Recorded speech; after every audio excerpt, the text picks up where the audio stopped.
Hello and welcome, ladies and gentlemen, to the Final Disaster. This is Battlefield 1. In today's video, we're going to be taking a closer look at the brand new Giant Shadow map, released, of course, as free DLC to the Battlefield community just yesterday on all platforms, that is to say PC and consoles. We're going to be covering a little bit what I think of the map, what I think about layout, map build, and then we're going to go into a little bit more general map philosophy and how I think Battlefield and DICE has done with Battlefield 1 regarding the changes that they've made and the improvements that they have made from previous Battlefield games.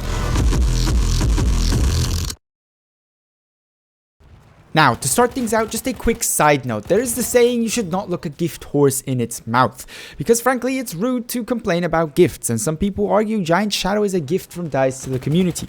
Now, to just make my stance clear on this matter, yes, I do appreciate DICE giving us free content. On the other hand, I think this should have actually been in the game from the beginning. I think there's a lack of content in Battlefield 1 because DICE was told basically by EA to rush the game out so they could beat Call of Duty this year to the market. With that being said, though, I criticize DICE and their map design philosophy or their DLCs, or also praise them because I want to make the game and, of course, the content better. Not because I hate DICE or hate Battlefield. Frankly, I spend way too much time and way too much of my precious money on their products to be a hater of Battlefield. Those who watch me for a longer time will know this. Those who maybe are just joining me today for this video, you should know that now. With that being said, let's get straight into today's content because, frankly, map design, map balance, and my way of approaching criticism to DICE could be a subject for an entire series of videos, an entire show, frankly. And, well, today we don't really have the time to do that. So let's get straight into Giant Shadow, the brand new map.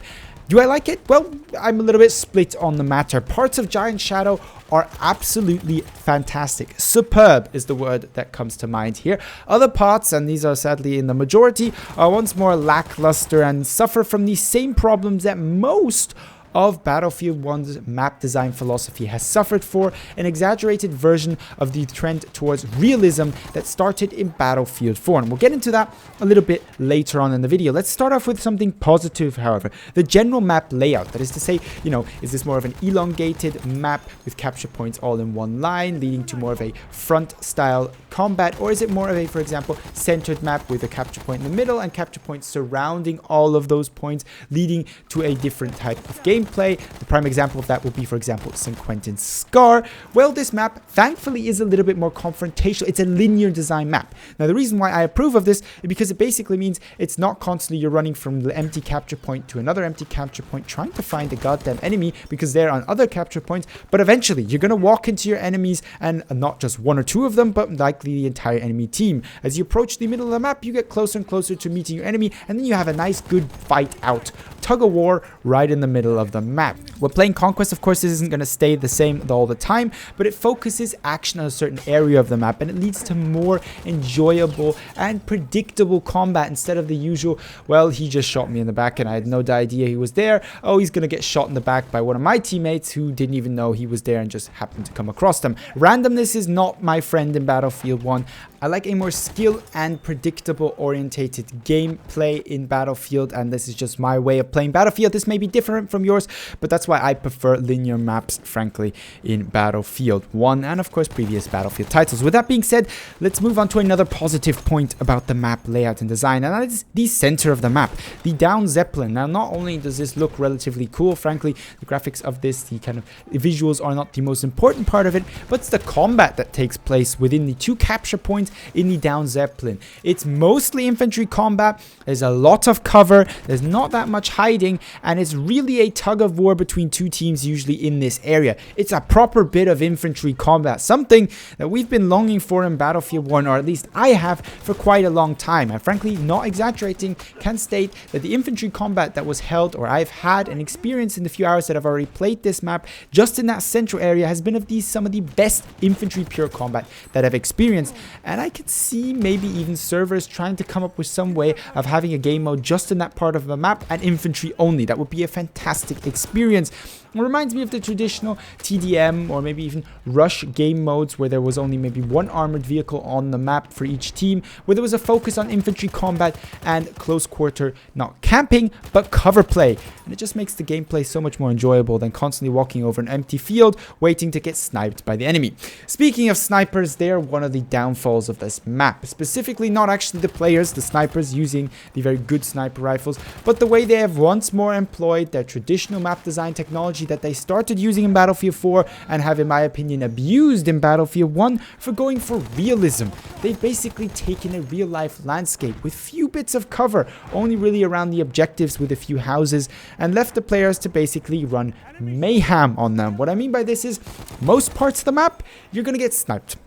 If you're playing as assault, medic class, or support, on the large majority of the map, you have nothing to cover yourself up, to get behind cover, to hide from the enemy's never-ending sniper fires. And you will find, just like with many other of the Battlefield 1 Conquest map, there's a huge balance in favor of snipers on this map. The reason for this is, while there is plentiful cover around the objectives themselves, if you try to leave one of those objectives and go for the next one, God forbid you're not in a tank or some kind of armored vehicle, you're going to get your ass sniped, and real quick at that as well, because there's going to be about 3-4 people lined up in every direction you can look, on every side of the hill. And snipers simply are, in my opinion, running rampant, both on this map and a number of the other very open Conquest maps. And it's a shame that we can't have a more balanced infantry combat experience in Battlefield 1. And they've gone for this, in my opinion, quite ludicrous map design philosophy. Let's take a real landscape and let's put it into a first-person shooter, but let's tweak the realistic damage models of everything so that actually realism and combat don't really mix together. They're combining two things here who don't work. This is not supposed to be a bolt action simulator. It's supposed to be Battlefield. Now, some people would disagree with me, and that's perfectly alright.